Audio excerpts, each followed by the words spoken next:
trivia question. Who is the first person to say the words Baruch Hashem? I'll give you a hint. It's someone in the Torah and someone in this week's Torah portion. And the name of this week's Torah portion is Yitro.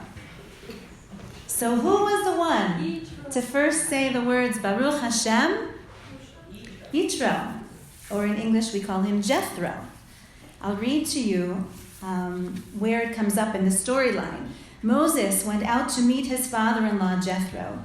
He bowed low and kissed him. Each asked after the other's welfare, and they went into the tent.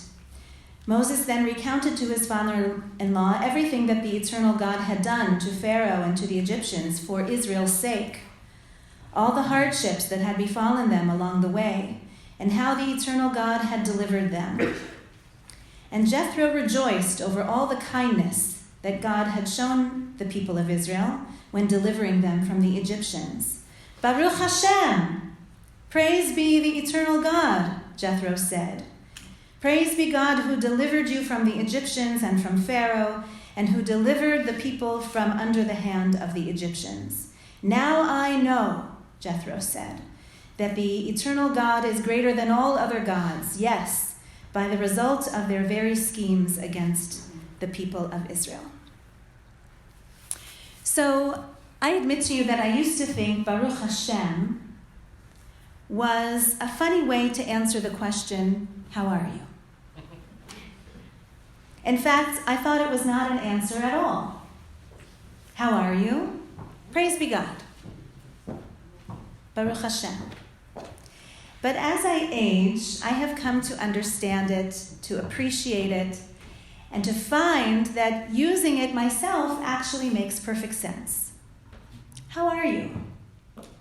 Baruch Hashem, I say. Baruch Hashem, as we say. How are you? Thank God, I'm fine.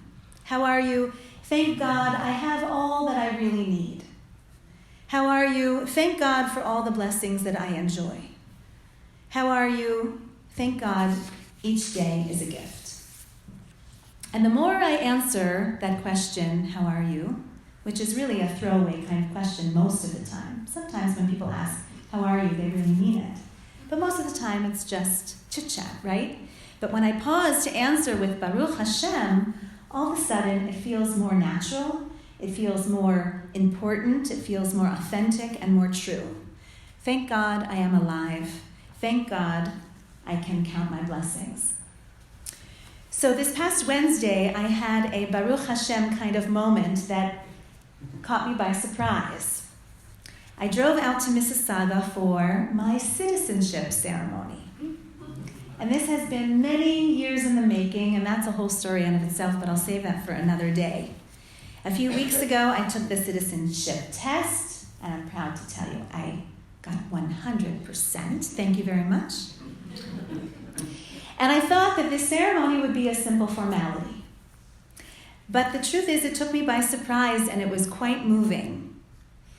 Adam came out with me to Mississauga, and I was pleasantly surprised to see a longtime member of our temple board, Tom Friedland was there also. He's one of the proudest Canadians I know. And I shared my reflections on Facebook, and I got so much feedback that I thought I'd share it with the congregation tonight, just some of these impressions. And I know some of you are my Facebook friends too, so you've already read about it. Here's what I wrote. Today I became a citizen of Canada, now a dual citizen like the rest of my family. It was a surprisingly meaningful ceremony filled with countless moments that were uniquely Canadian. And as you listen to these 11 highlights that are so Canadian, I hope you'll take pride in them. Number 1, all the faces and languages and stories among the 115 new Canadians in the room, including refugees. Canada's message of strength and diversity came through loud and clear. Number 2, the clerk asked everyone to remove our hats. She said, unless, of course, you are wearing them for religious reasons. Think of the thoughtfulness behind that and how it would have made so many of my fellow new citizens feel. And there were many people wearing headdresses of all kinds in that room. Number 3. A video showed Canada's natural beauty from sea to shining sea, and we all received gifts of free admission to the national parks and museums and historic and cultural sites for our first year as citizens. A thoughtful gift. Number 4, the judge began by acknowledging the land that we are on and the indigenous peoples who share it with us, and those who lived on the land for millennia before our arrival from across Turtle Island. Number 5, the judge then introduced himself as an immigrant from Malaysia. He served in the Canadian Navy for many years and is a fulfillment of his parents' hopes for a better life in Canada. There were many children in the room among the new Canadians, so imagine how that must have resonated with the parents and the children. Number 6, the ceremonial elements were conducted in both English and French. I know you've become used to this as just matter of course, but it's actually significant. Number 7, the oath of citizenship, and this was important to me as a Jew, provided us with an option to either swear or to affirm. People were invited to bring any holy book they choose, or none at all. Number 8, the judge reminded us of Canada's motto of peace, order, and good government, so different from the United States' motto of life, liberty, and the pursuit of happiness. He also added his own emphasis on education. He asked for all the kids to raise their hands grade by grade so that he could address them and tell them to study hard. And to my delight, he emphasized the importance of joy. He said joy, in his view, is an important ingredient in order that we would be motivated to contribute to the world. Number 9, before the judge congratulated each of us individually, we were instructed by the clerk that if we did not wish to shake hands with him for religious reasons, or if we had a cold, or if there was some other reason, we could place our hands over our hearts instead. And I did see that there were a few women among us who were grateful and relieved to have this option when they went forward to greet the judge. I'll insert here one brief exchange that I had with the judge. It was really just a moment, but I want you to know that as we shook hands, he asked me what I do. And I proudly told him that I am a rabbi at the First Synagogue of Toronto. And his eyebrows went up.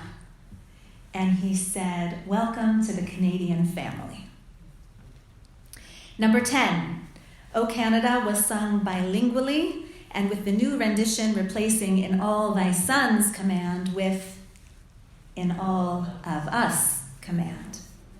And number 11, the judge concluded, this was quintessentially Canadian. He concluded with regret that the little red maple leaf pin that we each received was wrapped in a one-time use plastic wrap. And he asked that on our way out, we would place these little plastic wraps into the recycling bin so that they wouldn't make their way into our lakes and rivers. And then I quickly drove back from Mississauga. Actually, I was in a meeting on the phone with my colleagues on the drive because the ceremony went longer than I anticipated. And when I rushed into my office, there were rabbis and cantors, and the room was lit up with red and white balloons and the flag of Canada on my wall, and they were singing "O Canada" in perfect harmony. So it was a very good day. And I'm pleased to share with you that I am a proud dual citizen and a proud Canadian, and to this I say, Baruch Hashem. Shabbat Shalom.